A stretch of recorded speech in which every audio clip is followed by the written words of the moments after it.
Thank you very much. Popular culture, since the start of the year, has collided with politics on a scale, as we've seen with Mr. Bates versus the Post Office. And of course, Hall of Reynolds has had to give back her CBE. And it made me think, what's the actual process for that? Do the beefeaters march around from Buckingham Palace, or does she have to go and pop it through the letterbox? Or does she have to go to the post office?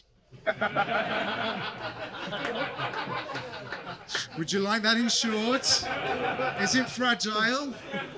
That'll be £252, please.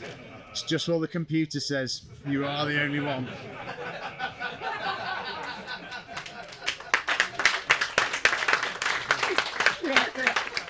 It gives me great pleasure to welcome two people to the stage who probably aren't going to have to worry about handing back their CBEs anytime soon. Harry Cole and James Heale.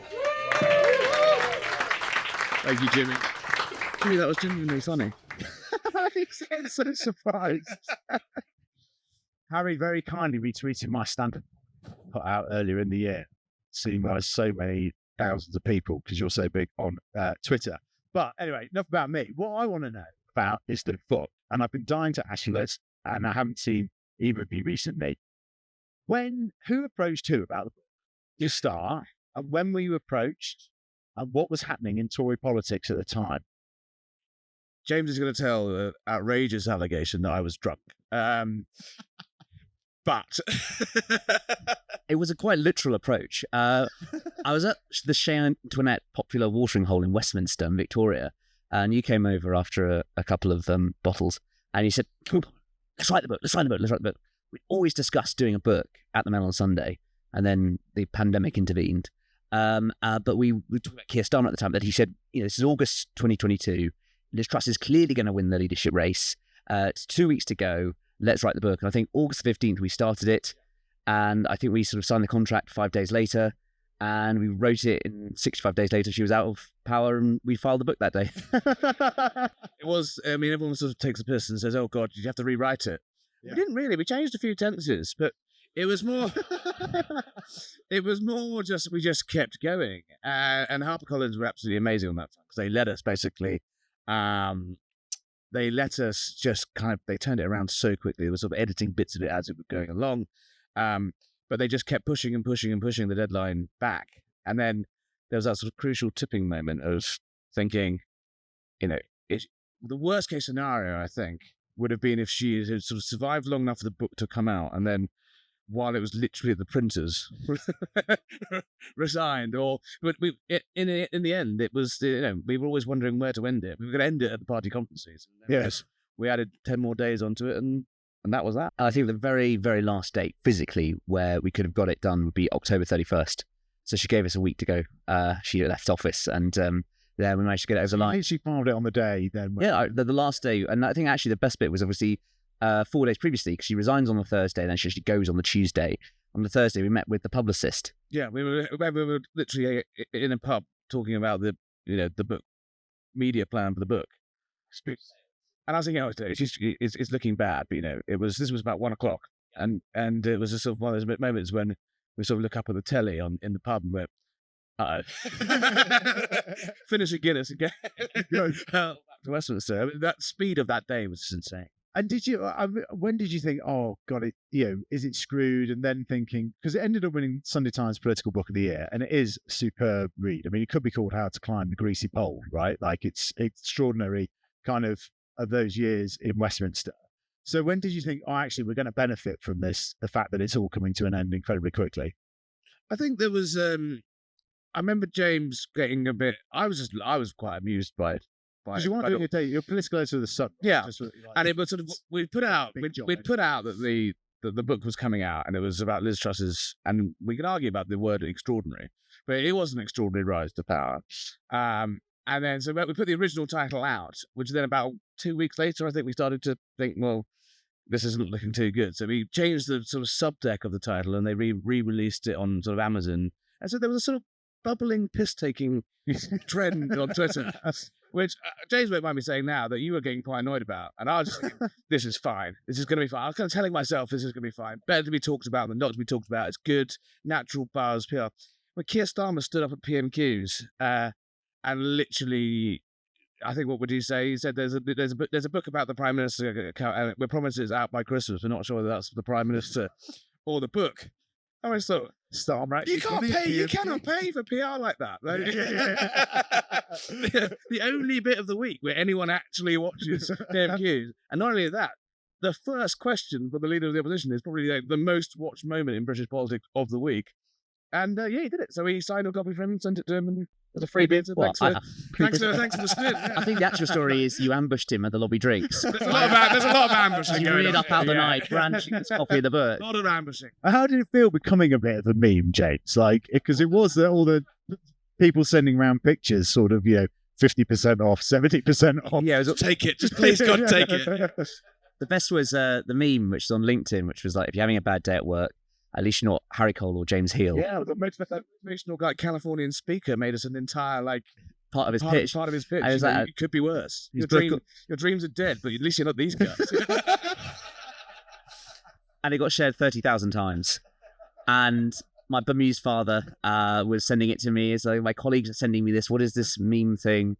My sister was going, sort of joked about it at university. It was bizarre. And I had on the day that she went, I had Der Spiegel try and get in touch in a very sort of thick German accent. They were like, "You are an international laughingstock. How does that feel?" Like, very, very deadpan German. Yeah. They were getting mocked by the Germans, And the levels of research, I'm going to direct this question at James. What is it? What is the implication of that? Was extraordinary for it. I mean, you've got things like graduate results from Shell and so on. Like, how do you go about putting a book together like that in that time? Well, I think the first 20,000 words were easy. It was the 20 to 40,000. That was the kind of hard bit where you kind of had plotted it out like a sort of glorified Wikipedia page and you'd written it on Google Doc. And that was the middle bit, trying to fill out those kind of years where not much was written about her. And so a lot had been written about her at a young age in Leeds, growing up there. And then a lot had been written about her kind of post-2019 when she became a really big player in the party. But those kind of middle year, particularly trying to go around the selections and stuff, I think one of the interesting things was looking at selections. So in the late 2000s, she obviously was involved in a high-profile selection battle, and her kind of going around the different country and all the different constituencies. Local newspaper archives were a great... Student newspaper archives as well were Oh my God, yeah. crackers. Right. Yeah. James, so I first met James when we were both at the Man on Sunday, and he was a bushy-eyed, very enthusiastic graduate who we would basically get to do all the research on stories. I mean, I'd come in and write a nice headline and write a nice tidy intro on it. But James had his ability to find random shit about people and the thing about politicians especially is you don't get to be in the cabinet at 38 unless you've been a weirdo at university. So, and the thing about sort of Oxford in the 90s, UCL, all these Edinburgh, they all have really, really, really, really good student newspapers. Yeah, and they're all archived. And so a couple of days at Oxford, the other thing you did, and then UCL, and and it's just there. It's just it was just all there. It was a matter of just going through it, and that's where James's skill set is, particularly the patience to go through that stuff. Well, the other thing was doing some interviews, and I had to transcribe them. And I remember some of Harry's interviews involved a couple of glasses, and so I had these sort of headphones pressed to my ear trying to transcribe it. And some of the later conversations, you would sometimes go off on tangents. I remember talking about this. Can you get some more breadsticks? Can we get some more breadsticks to the table? Which actually made it into a quote in the book. I was reading the quote in the book. I was looking at the word. Why are they talking about breadsticks? I was like, oh wait, hang on. That was an interview. Yeah. No, but that was the way, because the speed we worked in it as well. And we do have got conflicting, actually very work very complementary skill sets, but. There was a time, because just the speed at which we had to get stuff done, especially the sort of pre-2019 Truss stuff, that middle section that James talks about. So talking to people and we used Otter basically, but I would literally be in a bar in Mayfair talking to a contact, and James would be almost sort of transcribing it as the conversation happened and pulling the stuff out. And it's a remarkable way. We did a lot of interviews. That if we were not having things like Otter and apps like that, we would have taken months and months and months. What was extraordinary about this book as well was doing it in August, and the kind of hubris, the confidence of many of the people around Liz Truss. It's going to be great. We're going to do all these things. These losers like David Cameron haven't been able to do because they're too scared, etc. And then watching that kind of transform in 8 weeks into kind of October, and just ashen-faced people talking to us as it all fell apart was incredible to watch. Watching her as well, in terms of, we did two interviews with Truss herself, and on one very much on the up at Chevening, where and this is again where James's encyclopedic knowledge was hilarious, because she basically stopped halfway through and said, "You know my life better than I do." He was picking her up on dates of things that happened in her life. Yeah. To the point it got a bit weird. And then I do have to admit that I did throw James absolutely under the bus. You reversed the bus, though. And then there was a couple of key details that we kind of wanted to know. Things like her A-level results, when she first started dyeing her hair blonde. Things like that. But you don't really want to have that conversation with anyone. And so we sort of agreed what we'd do is that, we'd do our interview, do all this, and then at the end, just do a couple of ones that are going to be a bit awkward in. But we sort of kind of forgot. And then I was like, "James, I think you have a few more questions to ask, don't you?" A couple of points and then he just was sort of machine gunned her with these like incredibly personal questions. I said, "Why are you doing that? Bloody hell!" No, it's all like, "Oh, James has got a question," and the Prime Minister, Director of Comms, and on the table, like, "Watch, Prime Minister, when did you dye your hair blonde?" Truly holding power to account. Can you just hold the mics a bit close to you? Sorry, yeah. It's all right. It's the audio producers will go crazy. And what's the tension like? I mean, you touched on slightly that you're not competitors, and obviously you write in press and publications, but more like when you're in those archives and so on, you're sort of diary editor of the Spectator, like, how much do you have to kind of hold back for the book and think, "Oh God, this would be such a brilliant diary story at this particular moment as well"? How do you manage that tension? Well, I think I had a very supportive editor, and all the team at the Spectator were brilliant while it was lasting. And I think they kind of accepted that, we'd have this new Prime Minister, it'd be best to know as much as possible about her. And so it's kind of taking a longer term approach. But I think that, by writing for slightly different audiences and for being different points in our career, I worked with Harry when I was at the Mail on Sundays. He said I was a graduate. I think on the day one he started 2 weeks after me. I tried to take him out of the building, got completely lost. He was like, "You've no idea where we're going." I was like, "Absolutely." But yeah, and so I think, there was some stuff I sort of reported beforehand, but I think often talking to people, they wanted their stories told in the book. They were like, "This is just for the book. This is for posterity." And that was kind of, you have to take their word for that. I sort of cut a deal with the Sun that, look, I'm gonna need a couple of weeks off for this. Actually, it's fine. Not much happening. No, well, actually, the Queen, the death of the Queen. I don't think if that hadn't happened in a strange way, I don't think we would have got the book finished, because politics just stopped for 10 days. And our Royal team kicked in and took over, which allowed me to basically work from home for 10 days, doing a couple of hours a day on the paper, and the rest, literally another 22 hours of the day on the book. So if that hadn't happened, but then the sort of terms that I was able to write it on was, look, this is the sort of book that we would probably buy a serialization for, doing it in house. Yeah. So like, I sort of backloaded it, and then once the book came out, we did, we sort of serialized it within the News UK family, and the Times, Sunday Times, and the Sun. And when did you think? So you're watching this incredible kind of like rise of the Truss and Trussites. When did you think this is not gonna fly? I think it's gonna crash. I think it was, for me, it was the day we interviewed her, the day after the mini budget. And it was the Friday was the mini budget. The Saturday went and saw her, and she was just completely oblivious to how it had all landed. And that's when I think the warning sign started to go. Yeah, we were sitting in the car literally outside, and she was still at Chevening. She was because Chequers was having work done. Chequers was having work done, so the Prime Minister, as Prime Minister, was still using Foreign Secretary's house. And obviously you got the security and all the gates and stuff, so we were a bit early actually. And so we just pulled up, in the tiny little hamlet that round the corner, and we were just having a chinwag in the car, and then suddenly we just saw Truss like sort of wandering towards us with like one copper and her kids, and they're off to go have coffee in a local pub, and she just had this sort of calm sereneness about her that was just frankly quite, on reflection, fucking mental. But like, and we sort of said like, as she's how everyone's being wet, everyone needs to man up. It's the pound will do what the pound does. everyone just needs to calm down.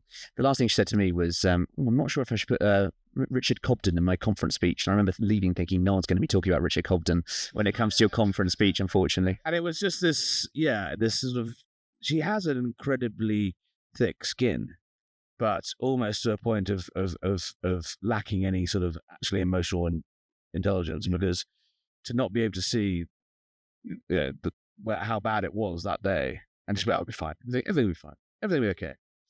That's when I really thought, oh Christ, this is as bad as thing. But the warning signs were there earlier on in the book. That's the thing. The reason I think we didn't really need to rewrite anything, and people, once they read the book, realise that actually it is a warning from history.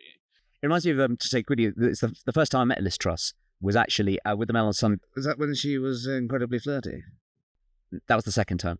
But the first time was it was Tory Conference 2018. I was with the Mail on Sunday team, and we were at this dinner, and it was her and her then spad, Narissa Chesterfield, who's now going to work for Sunak, and basically upstairs was the ports reception for like British sea shanty. They were chanting sea shanty songs, and they were doing like, "What shall we do with a drunken sailor?" And I remember like Glenn Owen like trying to like have to shout questions as like dust was coming through the ceiling. And it reminds me very much of that tonight. Yeah. I like it. It's got a good background. We got all the clippable stuff about this Truss in the back, so it's fine. And what do you think's going to happen now in terms of, we've seen all the stuff with Popcorn this week, sort of battle for the Tory party, people saying afterwards, what do you guys think is going to happen with the general election? You had a great exclusive earlier this week that Sunak's now thinking of October rather than November.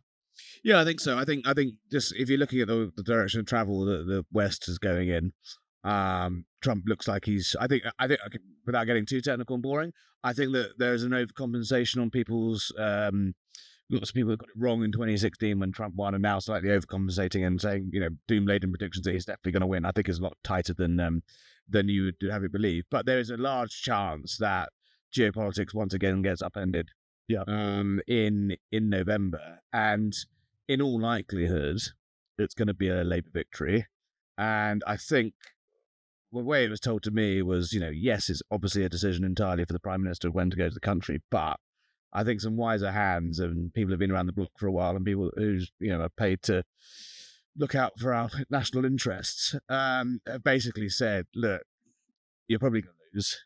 Do we really want, in the middle of whatever happens, it's Trump? If Trump does win, it's whatever happens around then, do we really want a new inexperienced Labour government coming in immediately when actually you could basically give them a month's head start to get it bed in? We are NATO, two most important countries in NATO, two most important countries in G7, I'd argue, in terms of what's going on in Ukraine at the moment, what's going on in the Middle East, what's going on in the Red Sea. You can't have both the UK and the US, undergoing fundamental change. I think that message has got through. That's interesting. Well, I wrote a Substack piece at the start of the year saying that the US presidency wasn't going to have any impact on it. You've basically completely changed my mind. I want to dive a bit more into the jobs that you do, because I'm fascinated by director. I realise, James, you've been, yeah, exactly. It's there. It's in the name. But you've been promoted recently to political correspondent as well. Woohoo! Right. I knew you obviously started out sort of doing diaries as well, Harry. I'd love to. What's the job with diary editor? Is a young 20-something in Westminster trying to get stories and so on. Like, it used to be a really, really good way of basically subsidising your lifestyle, because if you are doing so, I used to string for the Evening Standard diary back in the day, and you basically get to go to 3 different parties a night and live off of champagne and canapes, which sounds fun until about 6 months in. The last thing you ever want to do is eat one of those tiny little Yorkshire pudding with the roast beef in them. But no, it's a sort of entry level gig. But in a weird way, I mean, if you look at sort of people who've done it, it's a very good way of basically it teaches you a very good skill set of learning that nothing holds. Everything can be told in 40 words if you want it to be. And you don't need that 18th paragraph of quotes in the story to make it fun and pithy and interesting and good. So it's a very good way of tight, concise, fast-moving gossip stories. It's a very good training route to avoid writing boring stories. And Twitter hasn't killed it? Well, we're all bloggers now. We're all Twitter. I started out coming through the blogosphere, as they called it then. But now, every single news, we're all blogging now. Everything is almost online first. Twitter has killed a little bit. You're never going to get an exclusive story off of Twitter because by default, Twitter is a publisher. Once it's been published, it's out there. The story's out there. So I always say to anyone that works with me and anyone who asks for advice on coming through, get off Twitter. I'll say it a bit ruder. And get out because you're never going to get an exclusive on with someone's already written it. Yeah, so being a diarist is enormous, good fun, great training. Basically, I started doing it at university. I remember I sort of caused a bit of an upset with the university press office because I sold a copy of my Chancellor, Baroness Hale's speech at Bristol the week before the Miller verdict, the Supreme Court. So I was like, how the hell did the Times get a copy of this? So that was good fun. And I remember doing lots of in-person events. So I was, had to chase poor Michael Caine around Somerset House a few years ago. What do you think of Brexit, Mr. Caine? That was good fun. I accidentally spilled a glass of wine on Naomi Campbell once at the Vogue 100 party. I know, my life flashed before my eyes. So basically, it was just like a really just good way of meeting people and having to try and strike up a conversation, get a story in 30 seconds or so. The other thing about diaries is people never forget, ever. And I'll have people now that will come up to me and be like, ooh, in 2009, you wrote this about me. And I'm like, I've completely forgotten that, but you clearly haven't. That's because it's about people on the way up as well. Yeah, and actually, that's why I think it was weirdly bringing it back to the book was quite... That 2010 election, when all of that gang came in, the Quasis, the Rabs, the Trusses, the Priti Patels, I arrived in the Westminster scene sort of 2009 time, and then that mob arrived in May 2010. So actually, in a weird way, we sort of start like they were all very new to it, I was all very new to it, and actually sort of slightly the tide came up.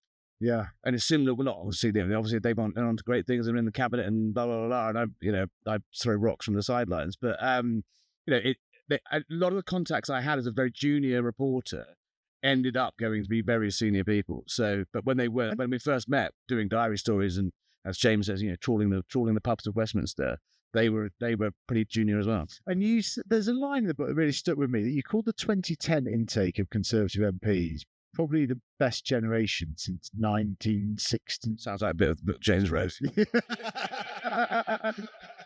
Well, I think it was 1950 we called it, or 1983, because that election had people like Heath and Maudley and MacLeod and Powell and all people who went off. I think Robert Carr was in that. I think who would then become the mainstays of the Tory cabinets of the 60s and 70s.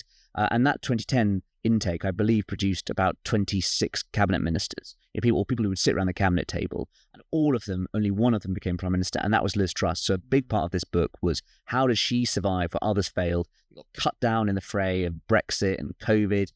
Others resigned. She never did. She never really threatened to resign. I think the only time she really thought about it was March 2019, when frankly, who wasn't resigning from Theresa May's government.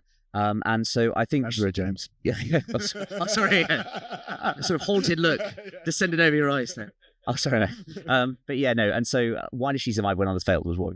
I did always have a theory that no one from the 2010 intake might end up being prime minister because it would end up being a circular firing squad. But again... It was because of the expenses crisis in 2009. There was just the number of... We'll get a... I suspect you'll get a similarly large intake in the election when it comes, presumably October, on both sides. Because there's 55 Tory MPs now standing down.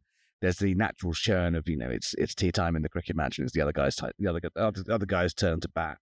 And then on the Labour side, they've actually had some pretty poor intakes under the Corbyn years. The 17 intake was pretty shocking. They only gained one seat in 2019, and then lots of the people that have come in have been, the people who are coming in by-elections have not been very impressive at all. Do you think the standard of our politicians is dropping? So I was talking about this the other night. It's a standard dropping, or we just getting older, or we getting older, or no, it's a standard dropping, or is just accountability increasing? I think would there be duffer MPs in previous parts? Of course, yeah.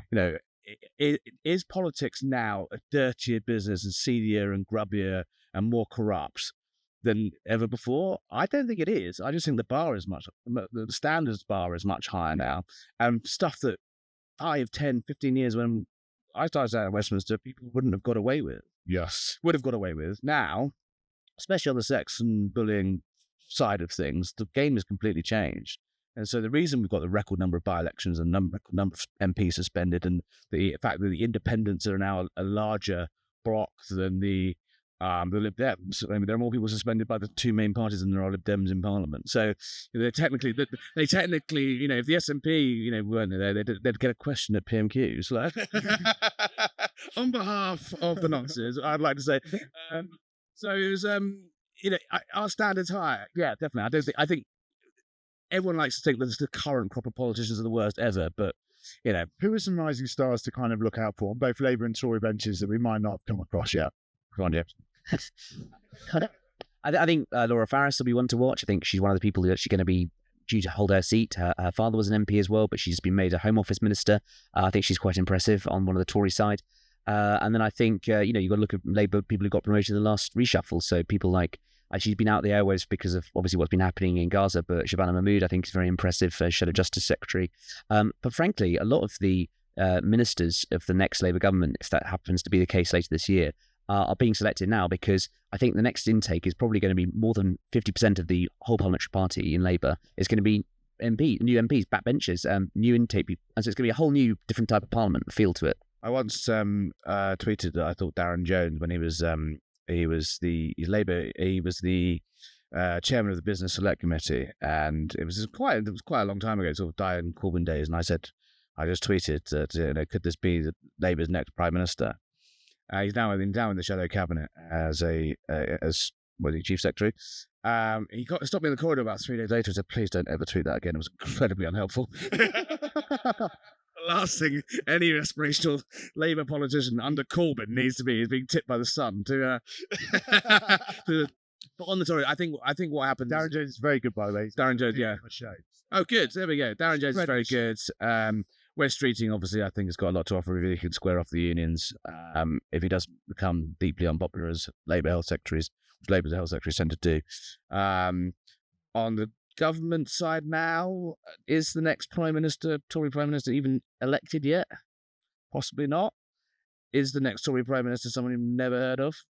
Almost certainly. I'd say my tip is the Exchequer Secretary, what's he called? Gareth Davies.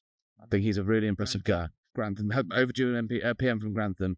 But it depends what happens in the, if the elections are closer than people think, and there's a sort of route back for the Tories in one go, if they can do it in 5 years, if they could, then I think they might not go full mental, and they might choose someone a bit more unifying, sort of someone like James Cleverly. But if it's the tonking that it's looking like it's going to be, they're going to need a extended period of shouty crackers.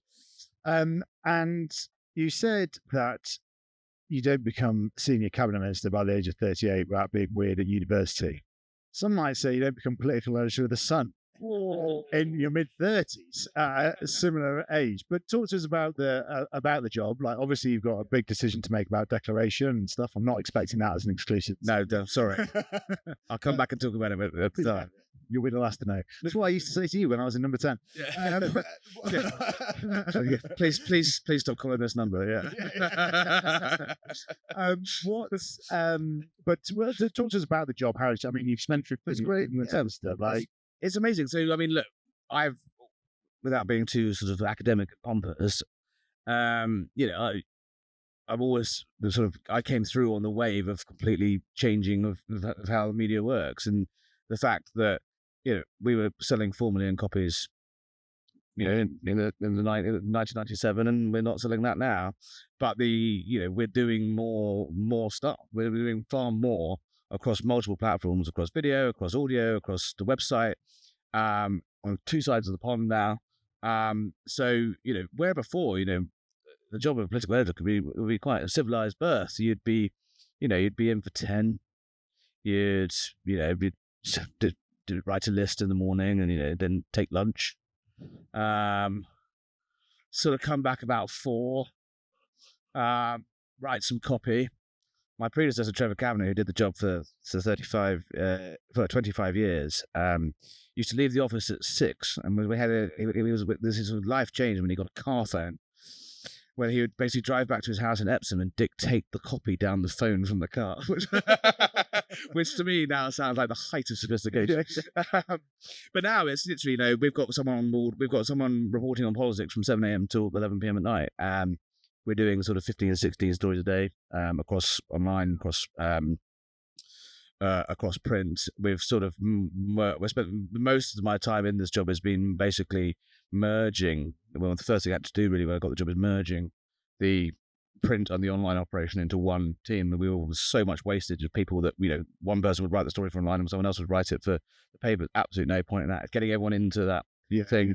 And at the same time, we're doing that now with video, and we're integrating the fact that every story needs video content, because 95% basically of our readers who are reading politics stories on the online are looking on their phone, and they'd often rather just have it told to them in 45 seconds in video than so people are consuming the news in an entirely different way. And that my job is completely changed in the fact that we've got to be fast, fair, correct, and number one all the time, regardless of platforms. So people phone up and moan about things I tweet, but probably 1% of my content is on there. Most of it you'd ever see. Right, we are going to do some questions in a minute, but I've got some quick fire questions. That's where it goes. When did you start dyeing your hair blonde? It's quick. No, but it's worse than that. It's going to be quick fire questions from the book. So I was running around the park reading these, and I think I'll ask a question to ask. So we're James' heavy favourite with this. What did Liz Truss get in her Shell graduate exams? Oh, it was like B minus, was it? It was the second ranking, whatever it was, which was she was on her way to corporate glory, but not going to be the CEO. What did Donald Trump write in the book? Oh, good question. To Liz Truss. We're going to do great things or something.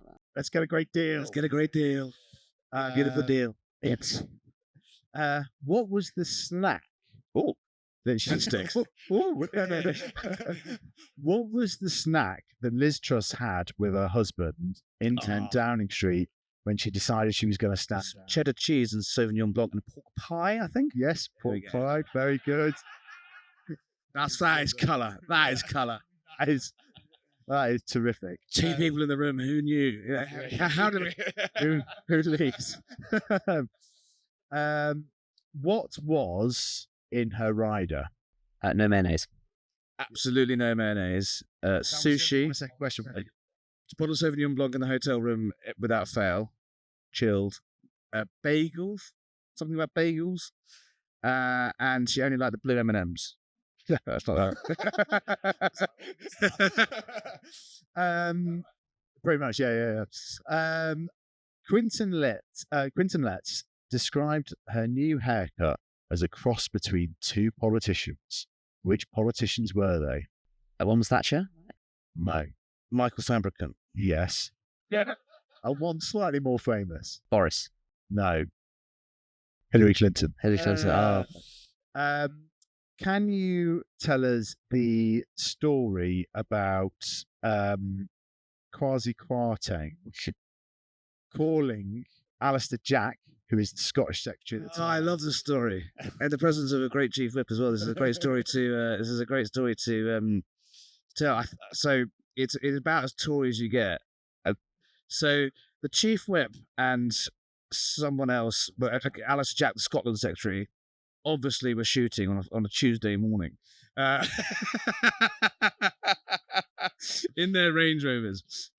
And from memory, I think Kwasi phones, this is when Boris is going down the Swanee, and Kwasi phones Alistair Jack, massively Boris supporting ally of Boris Johnson, and starts, they're in the Range Rover between pegs, and Kwasi's giving it,